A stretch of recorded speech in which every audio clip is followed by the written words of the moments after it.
playing our Agape introductory video. Please send the link to your family and friends so that they could also join us as well.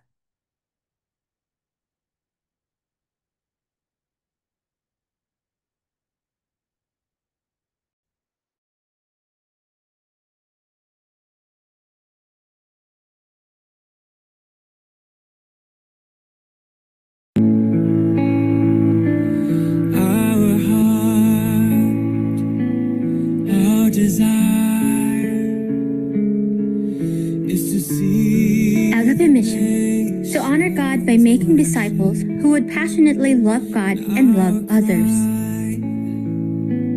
our prayer is to sing your praise to the ends of the earth.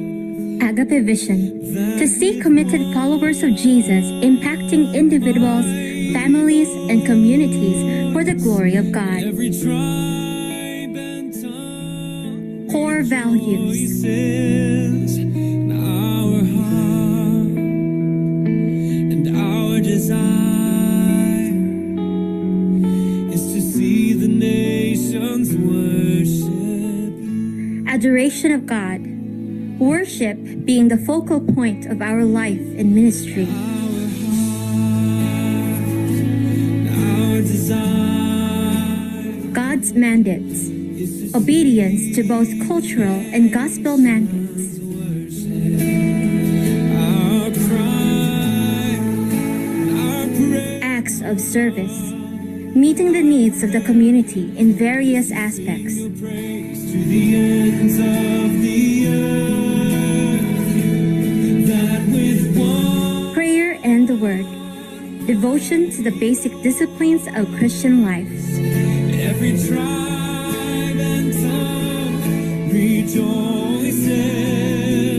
Excellence in all. Giving our best in everything for God's greatest glory. Is to see the nations worship you.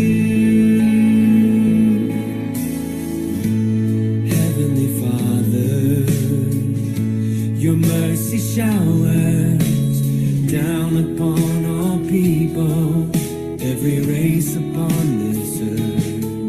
May your spirit pierce the darkness, break the chains of death upon us. Let us rise in honest worship to declare your matchless word. Our heart and our desire is to see the nations.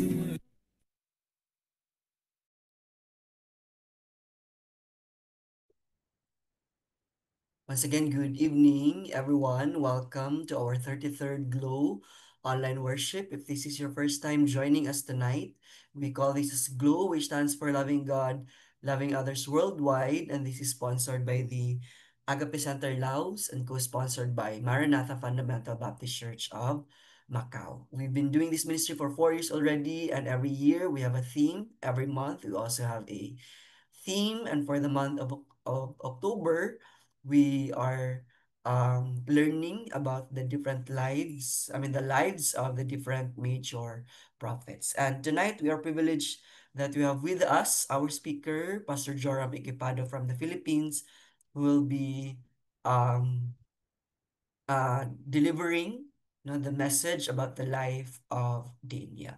So to start our worship service, I would like to invite everyone to pause for a moment as we pray for the following prayer items. You might have heard about the news of the recent earthquake incidents in the Philippines, especially in the Mindanao region, Mindanao area. So there are casualties, there were many that were displaced.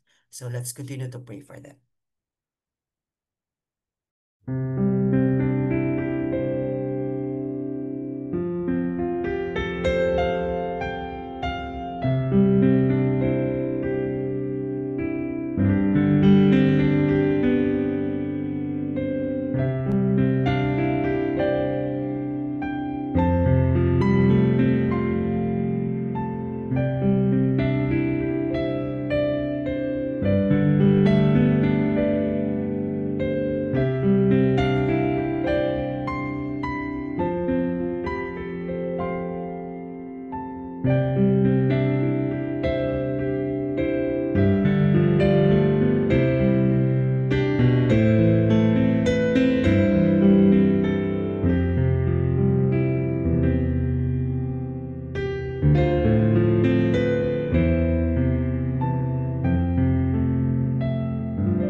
Thank you, everyone, for praying. And may those who have been affected by the recent earthquake see the hope and the strength in our Lord Jesus Christ. To open us in a word of prayer, let me give the time to Brother Totorn from Laos. Brother Totorn, please. Good evening, everybody. Okay, let's pray. Lord, we humble ourselves. We come into holy presence, Lord God, to thank you, Lord, for sustaining us, Lord, all throughout the week. Lord, we thank you for the blessings that you have showered upon us. We count them all, Lord, one by one. Thank them all for you, Lord God. Lord, we pray, Lord God, that may you be in our midst in this fellowship, Lord God. May you bless each one was part, Lord God, in this ministry. May you bless our speaker for tonight, Lord God. May he be your mouthpiece, Lord God, and may you deliver your message, Lord God. May your message bless us, Lord God, and may you apply the the lessons from your word, Lord God. Lord, we pray for a smooth internet connection for everyone, Lord God. And may your name be glorified, Lord God, and be magnified in all these that we do, Lord God. Jesus, we thank you. Thank you, Lord God, for everything. In Jesus' mighty name we pray. Amen.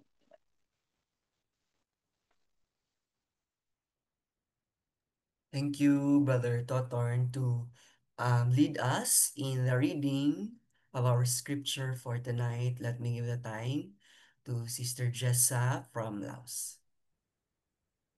Good evening, everyone. Okay, our scripture tonight is Daniel chapter 1, verse 1 to 8. In the third year of the reign of Jehoiakim, king of Judah, Nebuchadnezzar, king of Babylon, came to Jerusalem and besieged it.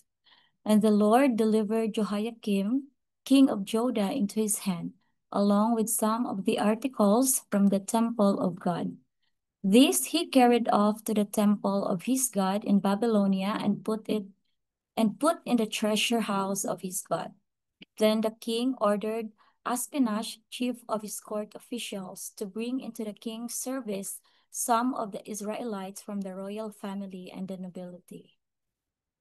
Young men without any physical defect, handsome, showing aptitude for every kind of learning, well informed, quick to understand, and qualified to serve in the king's palace. He was to teach them the language and literature of the Babylonians. The king assigned them a daily amount of food and wine from the king's table. They were to be trained for 3 years, and after that they were to enter the king's service. Among those who were chosen were some from Judah: Daniel, Hananiah, Mishael, and Azariah. The chief official gave them new names. To Daniel, the name Belteshazzar; to Hananiah, Shadrach; to Mishael, Misha; and to Azariah, Abednego. But Daniel resolved not to defile himself with the royal food and wine, and he asked the chief official for permission not to defile himself this way. Thank you, Sister Jessa, and may the Lord bless the reading of His Word. Once again, good evening, everyone. For those who just joined in, welcome to our weekly Glow online worship. Let us worship our living God. Let us sing our opening song, Surely the Presence of the Lord is in this place.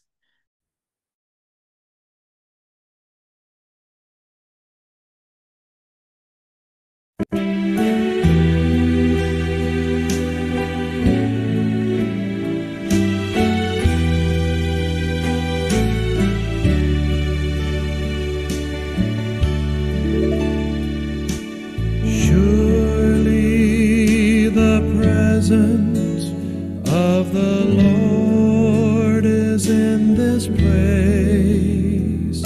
I can feel His mighty power and His grace. Oh, I can feel the brush of angels' wings. I see glory on each face. Surely the presence of the Lord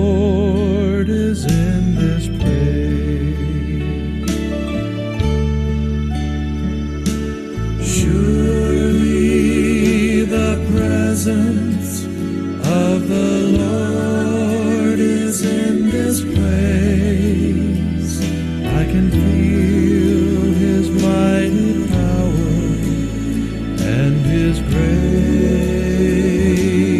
Oh, I can feel the brush of angels' wings. I see glory on each face. Surely the presence of the Lord is in this place.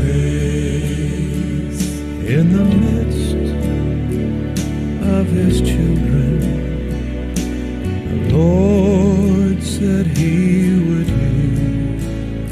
It doesn't take very many.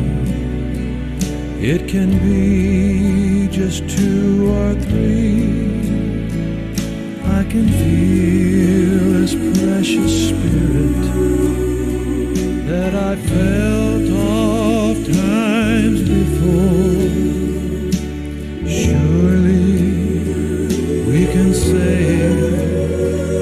we've been with the Lord.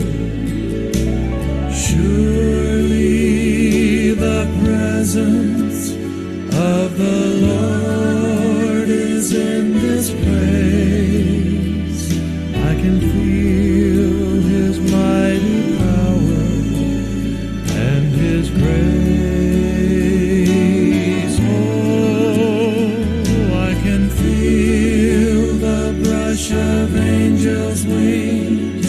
I see glory on each face.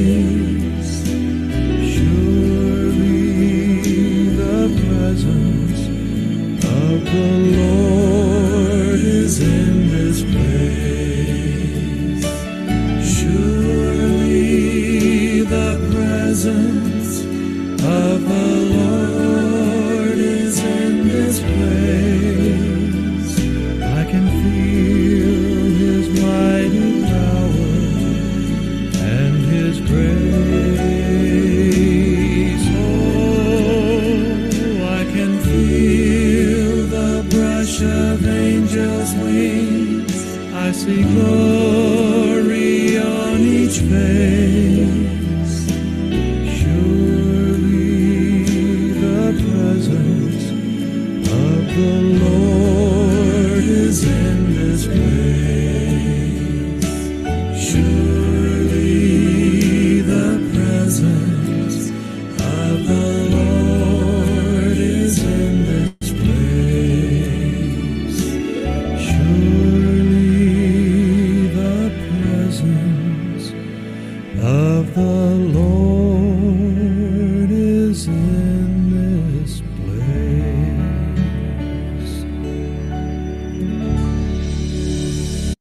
Surely, it's indeed that the presence of the Lord is in this place, even if we are just gathered 2 or 3. But we praise the Lord for the presence of 38 so far Zoom participants who is joining us tonight. Before we will hear the message from the Word of God, we are privileged to listen to a special music to be rendered to us by the Agape Couples in Laos.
Thank you, Agape couples, for that reminder that despite what is happening around us, um, in the present times, a lot of calamities, wars, we are assured that we can be still because we have our living God.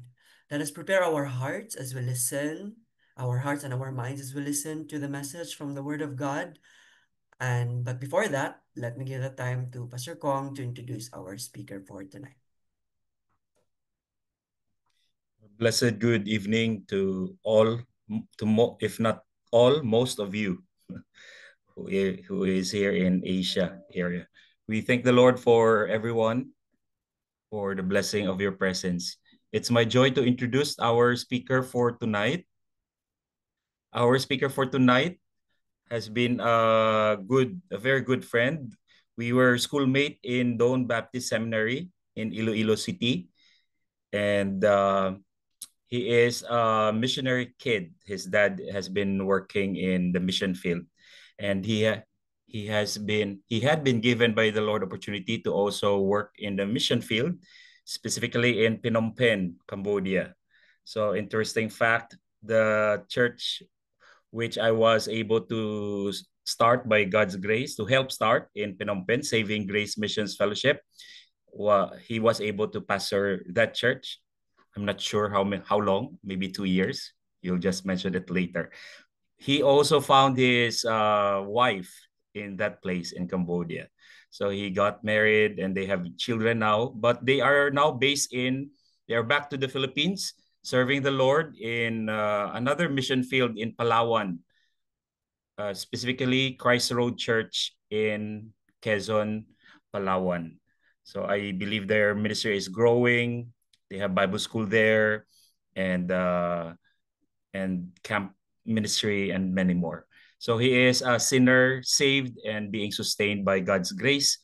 And it is our joy to have him tonight. I'm not sure if it is his first time or second time. I'm very sorry because my memory is sometimes not serving me good. But help me welcome, dear glowers, our speaker for tonight, Pastor Joram J. Equipado. God bless you, Pastor Joram. Thank you. Thank you, Pastor Kong. And good evening, everyone from the island of Palawan. As they say, it is the last frontier. The Philippines has been experiencing a lot of earthquakes, but as they say, Palawan has no fault line, so we are safe here. But again, we are safe in the hands of God wherever we are. Amen. So thank you, Pastor, for that introduction. And I am just thrilled and always being amazed on what the Lord has been doing, especially in the ministry and in the life of the believers there in Laos. And I believe there are also other believers from other nations. Wow, this is very overwhelming, international. I see some familiar faces and names from Vietnam, from Hong Kong, from Cambodia. I think I saw Pilot. Hi, Pilot. When Pastor Kong Hello, told me, Pastor. Hello, Pastor. Thank you. It's so, uh, Pastor. I'm so glad that indeed the ministry in uh, El Glow has been doing great. I think it was 2 years ago that I was also invited to share here. And I'm so glad that it is going on steady and faithfully being uh, nourished. Each and everyone are being nourished to the Word of God even online. So tonight, Pastor Kong asked me to share about one of the major prophets. And to be honest, I am very much blessed by the life of the prophets who have been a great example to us. But then when he asked me to pick who is the major prophets, and he shared the name Daniel, and without any hesitation, I said, I'll go with Daniel because for me, this is a challenge as well because I myself, to be honest, I really want to be in like, situation, and I really want to be more like Daniel in my personal walk and in my calling with the Lord, because I believe the ministry of Daniel, not only he recorded most of the prophecies pertaining to the uh, last days, but his life showing his faithfulness, especially in the midst of uh, an ungodly world, and his prayer life and his devotion to the Lord is really amazing. So tonight, Pastor Kong said it's 25 to 30 minutes. I don't know if I can, just bear with me. I'll try to uh, make the message from the Word of God concise tonight. So to start with, thank you. We've read Daniel chapter 1. So I entitled my message tonight for everyone, and I believe this will really be helpful to all of us, as we all know we are living in what we call, quote unquote, in the last days. And in the last days, they said perilous times will come. Men will be lovers of themselves, and reality. We see a lot of, selfies. Even us, we notice that we become very much, lovers of ourselves. Men, men's wickedness, iniquities will grow and wax. It's grow, and even our love will wax cold. But again, reality.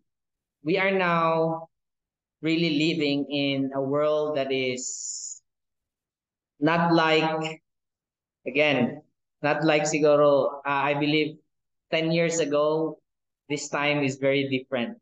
So I entitled my message as Daniel being faithful in the midst of an ungodly world. So thank you for that slides. I don't know if you can see it. To start with, let me share to you a fun facts about our heart. Next slide, please. Thank you. We all know the human heart is roughly the size of our fist. So how big is your fist? Approximately, that is how big your heart is. So the bigger fist you have, the bigger punch. The bigger heart you probably have. Fun fact number 2 about our heart: your heart is like a pump that is so strong enough that it can squirt your blood 30 feet across the room. So that's how strong our heart pumps the blood. Number 3, the average adult heart beats 72 times a minute, 1,000 times a day, 3,600,000 times a year, and during our lifetime, it has been beating for 2.5 billion times. And this is interesting. Number 4. Hello, women. I see a lot of women here.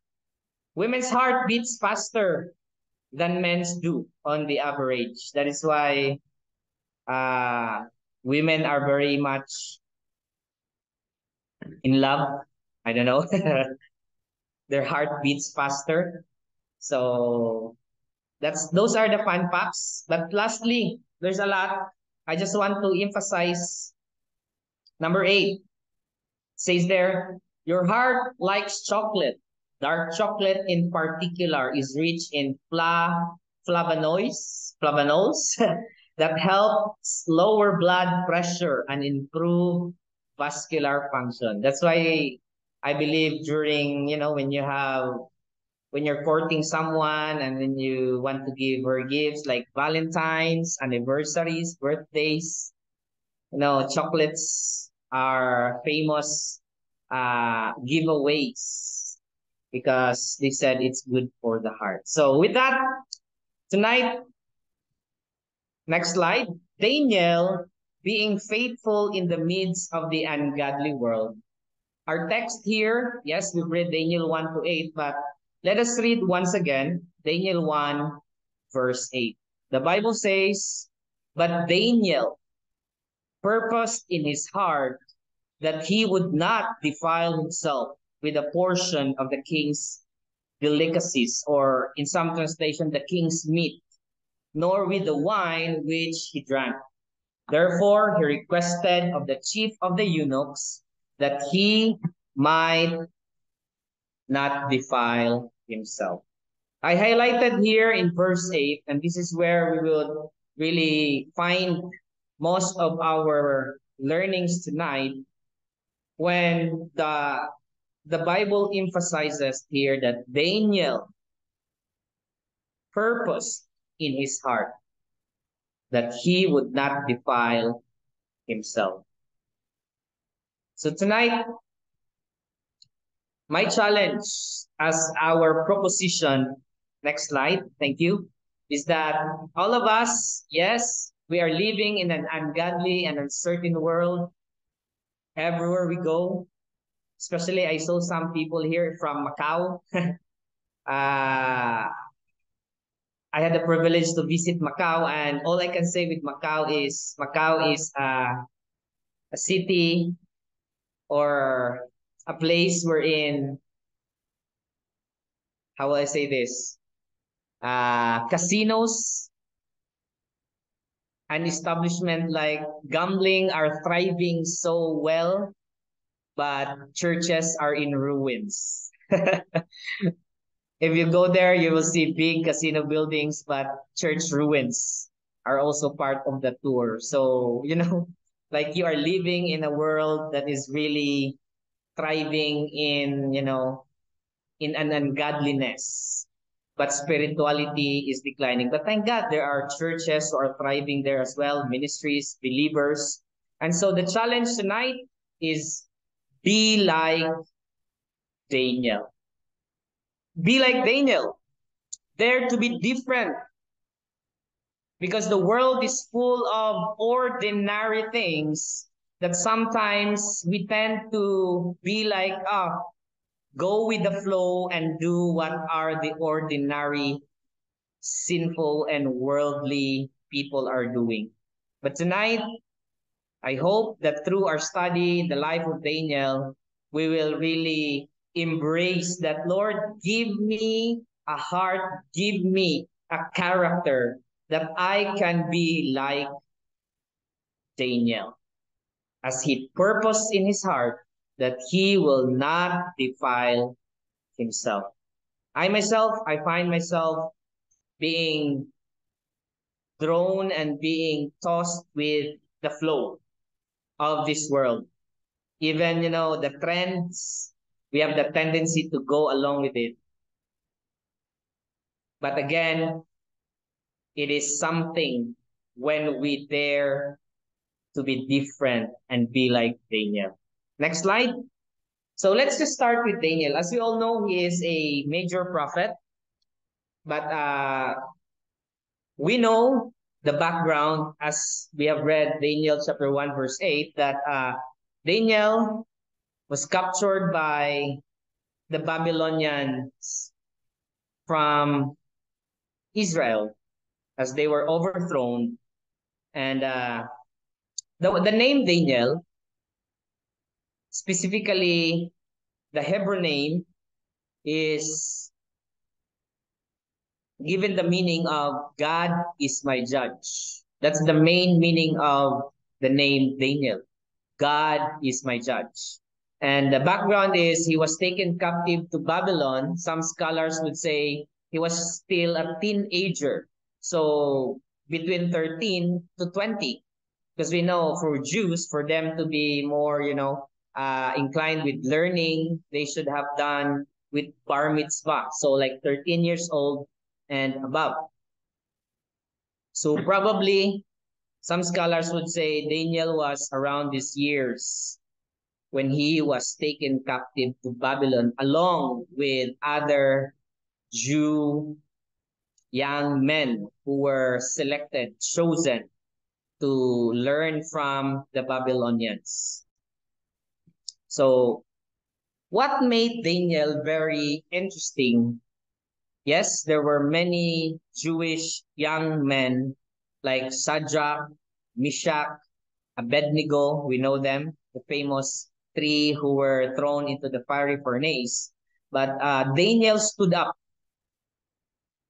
because we all know he became one of the wise counselor alongside with not only one king, but with the king after King Nebuchadnezzar, the king Artaxerxes, the king Darius. Okay? So what made Daniel stood up is how he started when he was brought into the Babylonian Empire. We know foundation is very important. When you build a building, you know foundation is very crucial. That is why even in Proverbs, train up a child in the way he should go. For when he is old, he will not depart from it. So foundational in the life of a young child, when you train him, growing up would really be a wonderful, and he will be strong and he will be established along his life's journey when the foundation, especially from the Word of God, is there. So I do believe Daniel chapter 1 verse 8 is the foundation why Daniel, he stood up. He was victorious. He was very much, strong and committed and faithful in his God, in his calling, in his life. Even there are ungodliness, testings, challenges, even persecutions and dangers along the way because of Daniel chapter 1 verse 8. And what was it? Again, next slide. Daniel 1 verse 8, it says there, Daniel purposed, or some translation will say, he resolved, he established in his heart. Now, this is very, very important. He purposed, he resolved, or he established, he grounded his heart. It did not say he grounded or he purposed in his mind, he purposed in his, thinking, in his intellectual. It says here in his heart that he will not defile himself. Wow. He will not defile himself.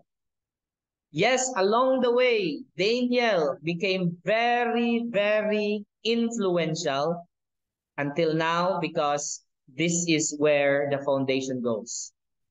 He did not defile himself in the midst of ungodliness because his heart was established with God. And that is why I believe, the heart matters. Our heart matters. Even the Lord God said the greatest commandment is what? Love the Lord your God with all your heart, with all your soul, and with all your mind. Meaning, the heart is very, very important. Next slide. How Daniel resolved in his heart to be faithful with God. So this is where we will go our studies because it is important for us to resolve it in our hearts, to establish our heart. How can we be faithful to God? How can we be like Daniel? Wow.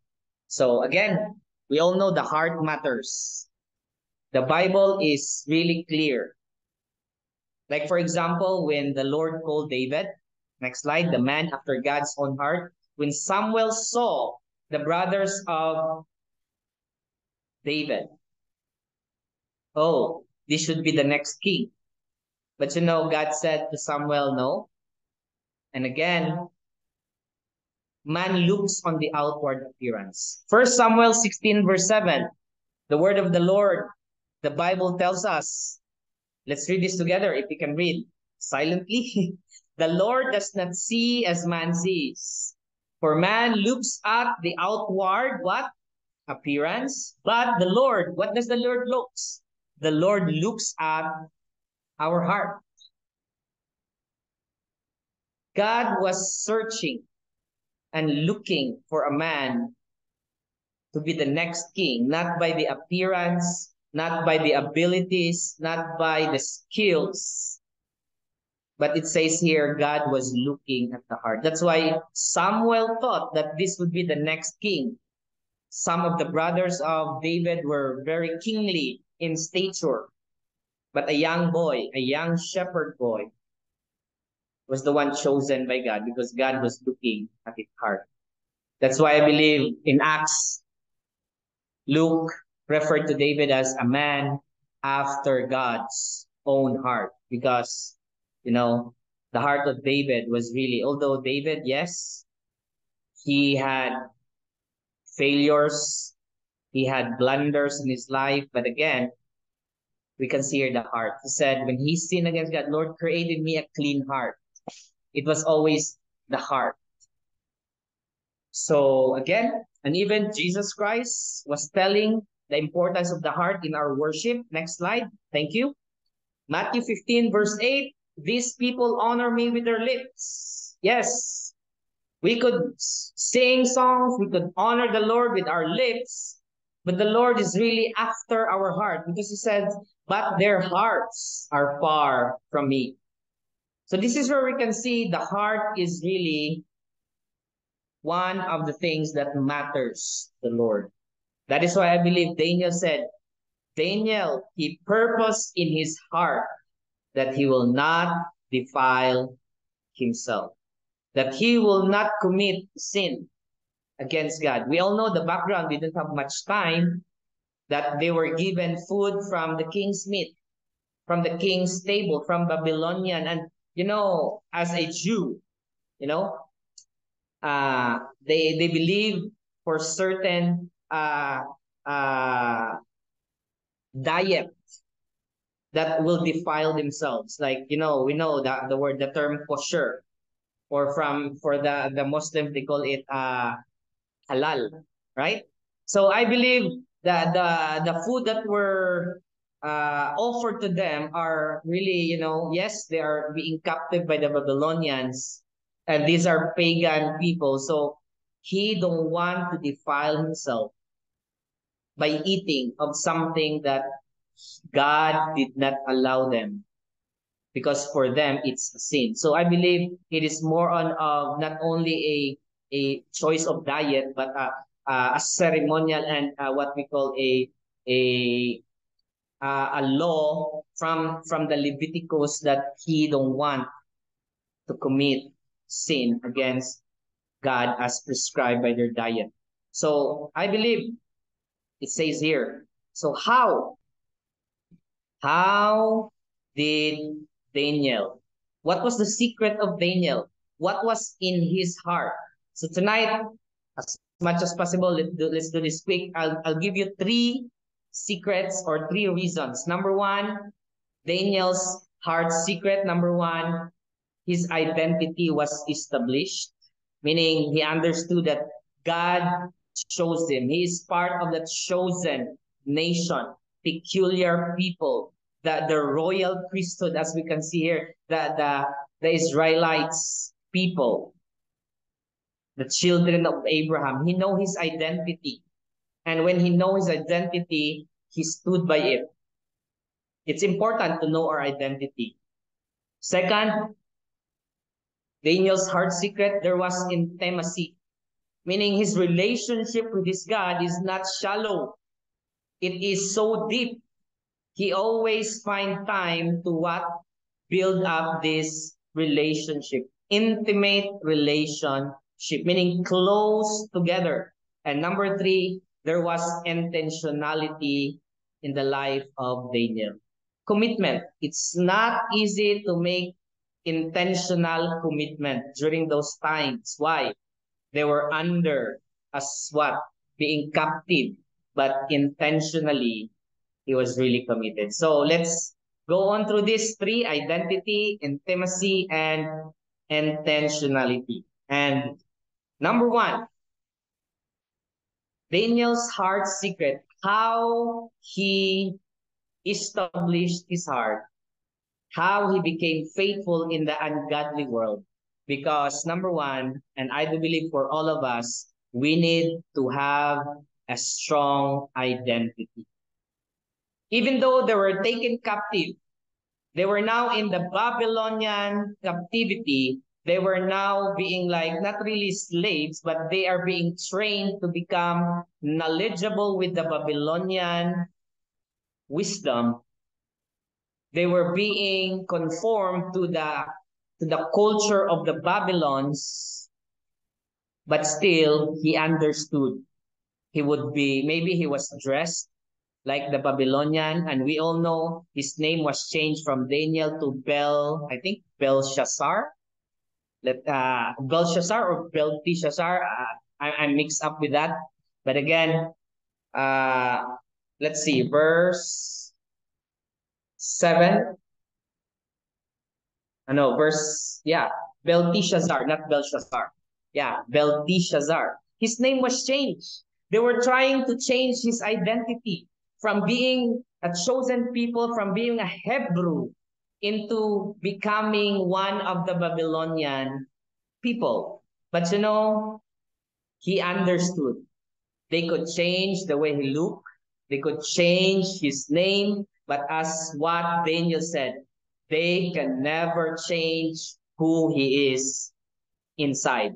That he believed in the God of Israel. That he is indeed a chosen part of the chosen nation. I do believe when he was young, he was learned. He understood that even though they will be captive, his identity would always be from the children of Abraham, following the law of God. So we can see here, they were chosen. Yes, among all the young men in Israel, they choose the best. And I believe Daniel was one of the best. I don't know what was their qualification, but we can see here in the passage that we've read that they choose wise men and what? Almost perfect men. Like they were very, very, what? A good candidate for learning and, you know, the prime, the cream of the crop. And Daniel was part of it. But you know, even though they want to change the identity of this young man, he is very committed that he indeed is a Hebrew. He believed in the one true God, Yahweh. So identity, when you know your identity, it brings confidence that I am indeed different from them. I am not going to be like them. So this simply means, you know, when you are in Christ, you understand that I am in Christ. I am a child of God. I am different. I have to act differently. I have to think. I have to be the one who God called me to be. Identity reveals your uniqueness. Yes. Who God called you to be. It's uniqueness. We do believe every one of us, when we were born, we have a unique identity. They said no one has the same thumbprint. Yes, that's very important because identity reveals your uniqueness. So Daniel saw, yes, they are in Babylon, but he said, I am different. Your enemy's first line of attack will be your identity. When he was, you know, when Satan was tempting Adam and Eve, they were really attacking their identity. Did God really say? And even when Jesus Christ was tempted, the first temptation of Satan to Jesus, he would always say, if you are the Son of God, do this. If you really are the Son of God, do this. So he was really attacking not only Jesus Christ in his being, being the teacher or the Savior, but he was attacking the identity. Are you really the Son of God? So identity is very important. That is why Jesus Christ, when he was baptized, the heaven, the clouds opened, and there was a spirit in a form of the dove, and it says, "This is my beloved Son, in whom I am well pleased." It was a confirmation that indeed he is a Son of God. And after that, he was brought into the wilderness. The first attack of Satan was, if you are really the Son of God, make this stone to become bread. If you are really the Son of God, jump. Because the angels will catch you. The first line of attack of the enemy is your identity. And many times, that is why in our spiritual warfare, it says there, the helmet of salvation. Understand that you are secured in Jesus Christ. You will never know your true identity until you find your identity in Christ. So, praise God, it brings confidence. Thank you. Next slide. It says there, this is very important. You need to know who you are. There's a song, "Who Am I?" But I believe if there was a movie, "Who Am I?" by Jackie Chan, that he bumped his head in an accident, I believe. What was that? And then all those story was like he was, "Who am I? Who am I?" It's so hard if you don't know your identity. You don't have direction. You don't have purpose. You are lost. And that is why Jesus came. He said he came to seek and to save that which was lost. When we are in Christ, when we know we are chosen, we are forgiven and loved by God as his children. This is one thing. Know your identity. Because Satan can attack you with many things. Testings, confusion, problems, trials, hardship. But once you know who you are, once you know and you're established that I am a child of God, that makes a difference. There are times in my life when, there are hardship, problems. Sometimes I just pray that, Lord, I know you're my son. I know you're my father. I'm your son. You are with me. I'm a father. I have 3 kids. I'm not a perfect father, but I try to do my best to take care of my children, to provide for them, to protect them, to teach them. I would say, Lord, I know you are greater. You're a heavenly father. You're my Abba. So I believe as your child, I know you will provide. I know you will be there. I know you will love me. That changes our situation when you know you're a child of God. There's a song. I wrote it here, the lyrics. You are more than the choices you've made. You are more than the sum of your past mistakes. You are more than the problems you've created. You've been remade. It's a wonderful truth that God loves us as his children. The story of the prodigal son. He got lost on his way. He squandered all. He went into a sinful life. But again, at the end of the day, when he realized that I have to be back into my father, even I will become a servant, I have to go back. But when the father saw that young son, even he was still there in the gate, he ran and he embraced. And he said, my son who was lost, now he is found. Know your identity. Right now, Satan is really attacking identity. Even among people, Christians, there are still people who have like identity crisis. No? We know identity is very, very loose right now. People would I identify myself as a woman trapped in a man's body. So it's a question of identity. I identify myself as a woman trapped in a man's body. So there's a lot of, like lesbian, gay, LGBTQ plus, what other things, minus. uh, they try to change identities. I identify myself like this instead of identifying who God purposed and chose. God is the one who gave us gender, and they try to. You have to accept us. The question is, you cannot even accept the reality that God created you like this, and you want people to accept you in that way. So, identity. Satan's very, very, how's that? Strong in really attacking identity. So I hope as believers, it's very important. So let's go. Not only our identity, are you still there? Sorry, am I extending my time, Pastor? Let's do it fast. Not only identity, Daniel's heart secret is also what we can see here in his intimacy. I forgot to write the chapters, but again, in his intimacy and relationship with the Lord.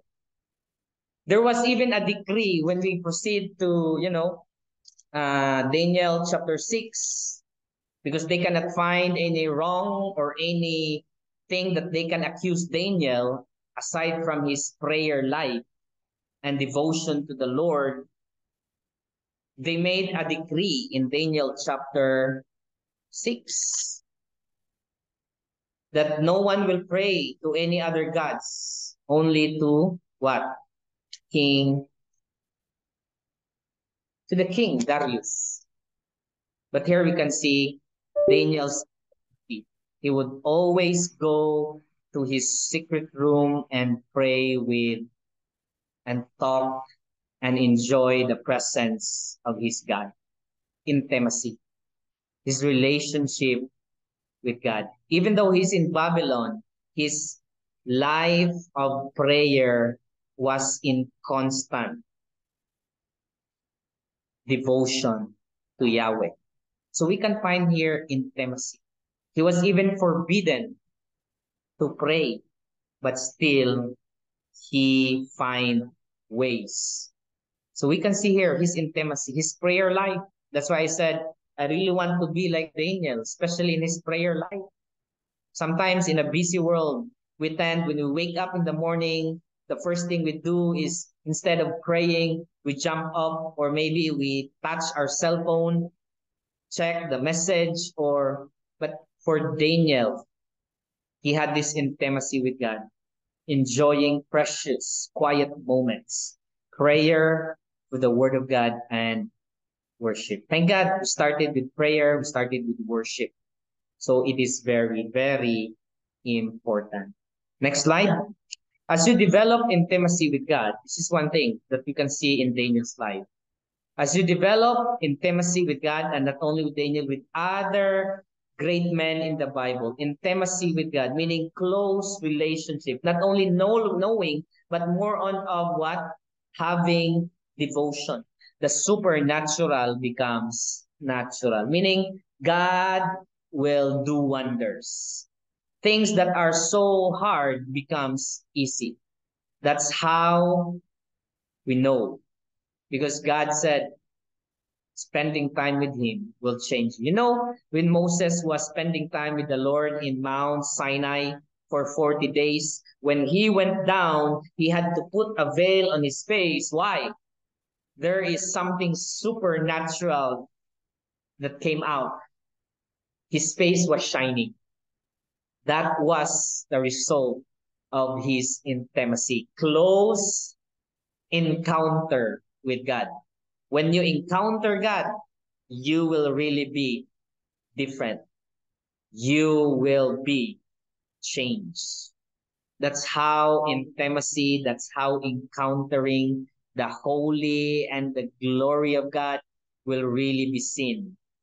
That's why if any man is in Christ, the Bible says he is a new creature, because intimacy will create something extraordinary. True strength and power lies on your intimacy with God. We all know that the power of prayer, the power of soaking into the Word of God will really give us true strength and will give us power.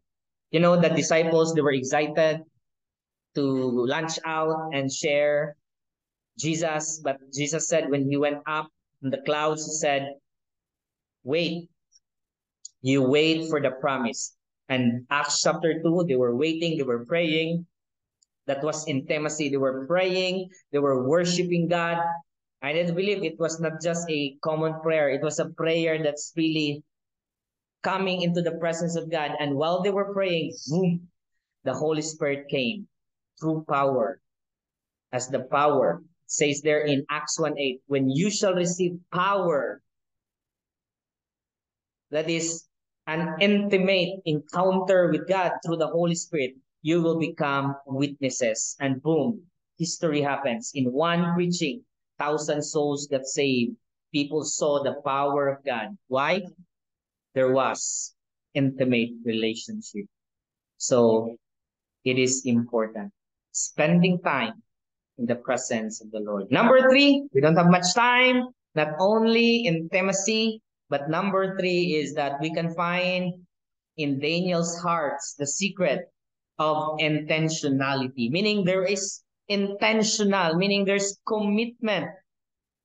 That not only to be intimate with the Lord, but continually there would be prayer without ceasing. There will be devotion for the scheduled time, even though there was a decree not to do this, not to do that, it did not stop him. His prayers, devotion, his worship. And I do believe during our time, we need to be intentional not only in this prayer, devotion, worship, but also again, as we grow in the Lord, discipleship. There's an illustration there, it says, plug into Jesus. Meaning, make a commitment that you will always be connected. Not only for every Sunday, not only for Sunday that we will have this worship, we will learn and study, but every day. As the Bible is the food, the Word of God, the food for our soul. I really love some of the missionaries that I've met before that they have this, and you know how I wish I could also practice it, and I'm trying to, like, spiritual food before physical food. That I will not eat like breakfast until I have had my prayer and devotion. It's an intentionality. It's a commitment, you know, and it is very important. I don't believe that is why David was so established. Daniel, because there was intentionality. So, yeah, again, what's the 3? There's what we call what? Identity and intimacy. Number 3, intentionality. So let's go to Daniel pictured it, but let's just connect it with Jesus. Let's spend time, quality time. Even Jesus, he modeled it. Quietness with God, intimacy, and what? Intentionality is very important. Jesus modeled it very early in the morning. It says in Mark 1, while it was still dark. Wow. I do believe this is the best because Jesus Christ modeled it early in the morning when your minds is still fresh. It is not yet being bombarded with bad news, with toxicity of people, with all the things we see. Jesus modeled it very early in the morning while it was still dark. Wow. Jesus got up, left the house, and went off to a solitary place where he prayed. Quality time with God in quietness. Jesus modeled it. Number 2, next slide. We need it. Jesus said to Martha, there was Martha and Mary. Martha was busy with many things, preparing, but Mary was there sitting and spending time, quality time, listening, interacting, building relationship with Jesus. And Jesus said that this is more important. Jesus said in Luke 10:41-42, Martha, Martha, the Lord answered, you are worried and upset about many things, but few things are needed, or indeed only one. Mary has chosen what is better, and it will not be taken away from her. You know, to be honest, for us pastors, we always have the danger, and I'm guilty because we tend to be busy for the king, for the kingdom. I mean, serving, doing this, ministries, but like Martha.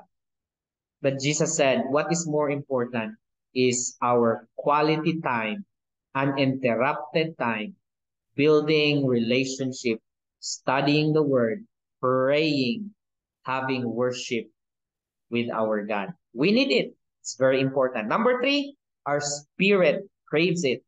Jesus answered, it is written, man shall not live by bread alone, but by every word that comes out of our mouth. Meaning, if our body, if we don't eat, I do believe we will crave. I know some of you here who are abroad, you're craving for some of the Filipino food. Ano kaya yon? What are those kind of food? I do believe maybe batchoy.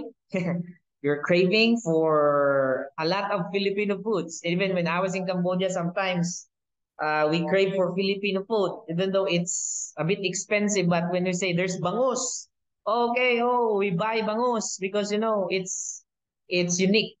It's it's not common in that place. But you know, how much more if our body have cravings for mang inasal, for Jollibee, for whatever comfort food we have, for takway, kung ano pa.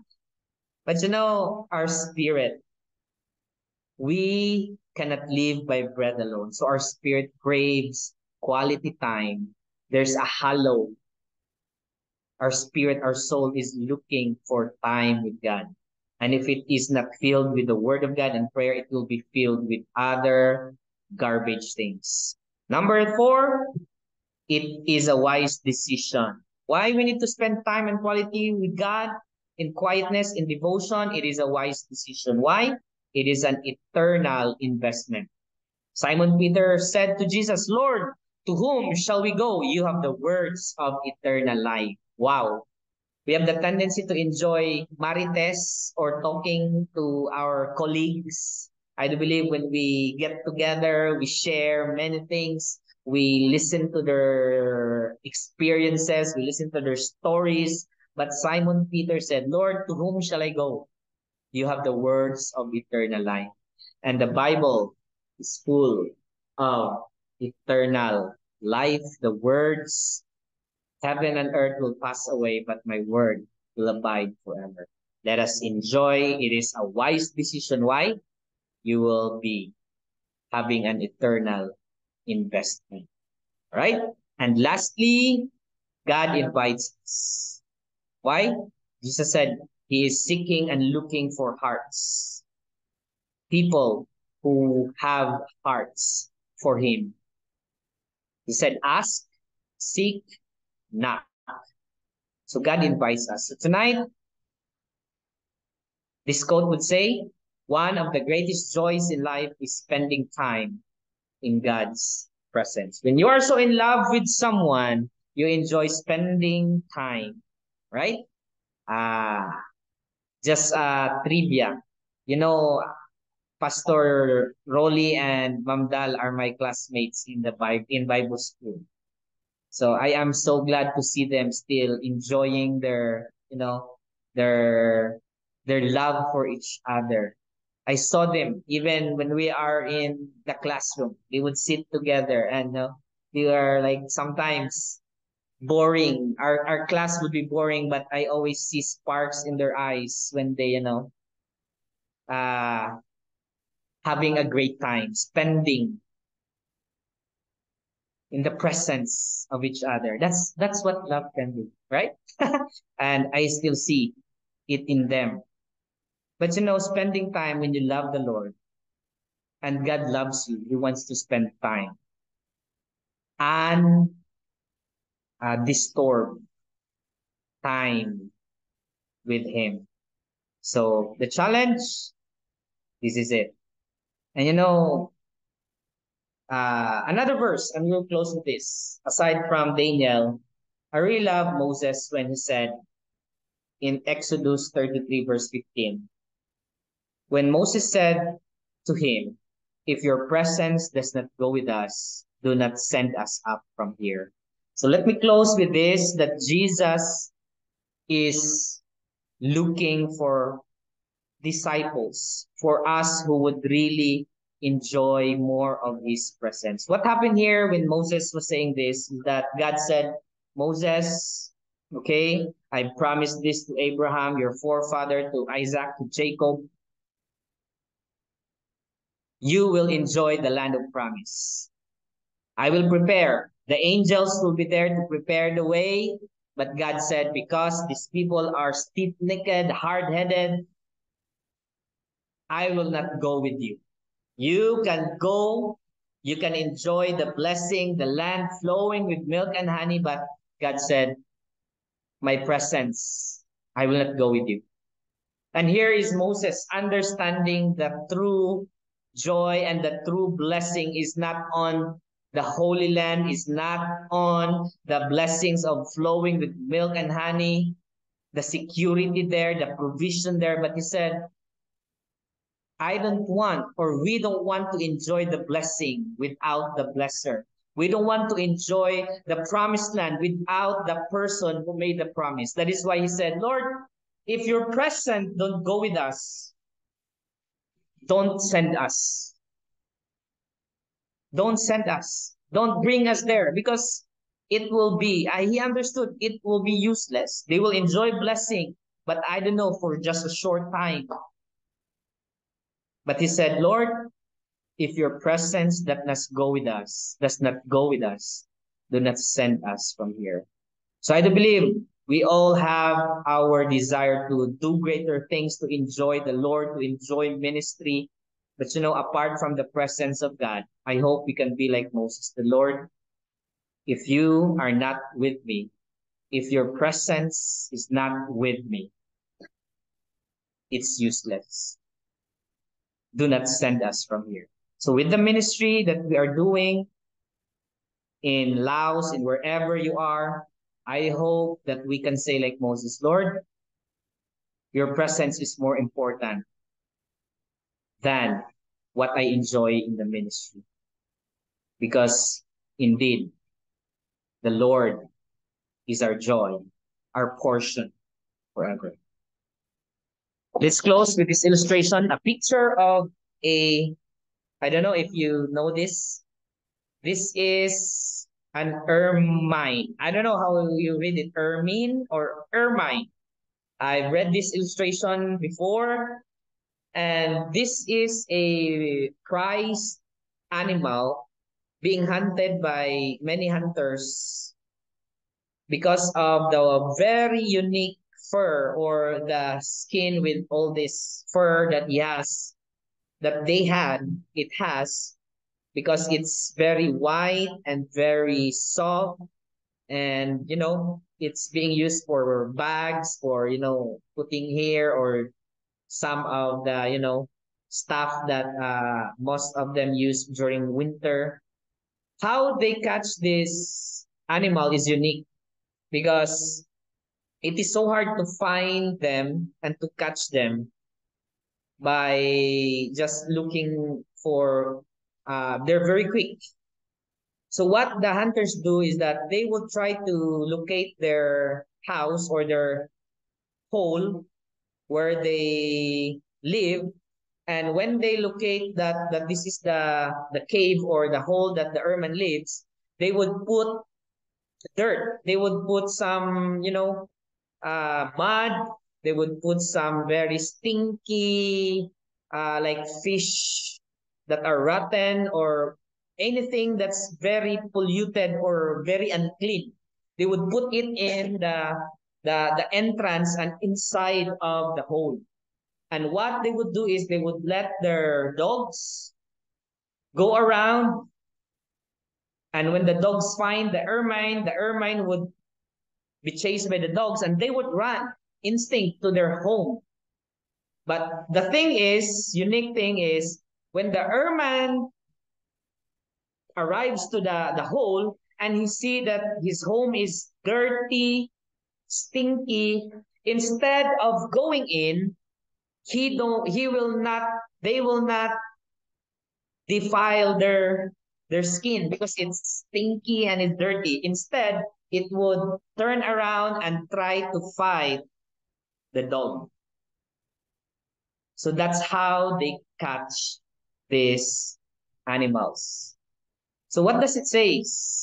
It's just a reminder, like what we have learned.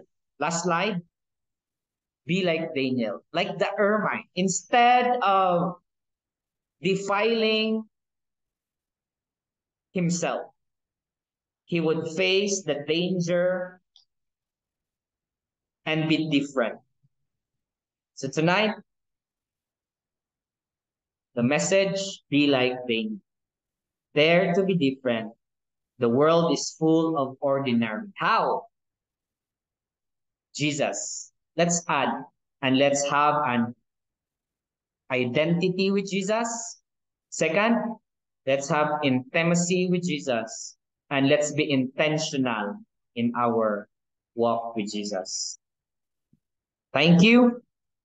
And may we be like Daniel. God bless.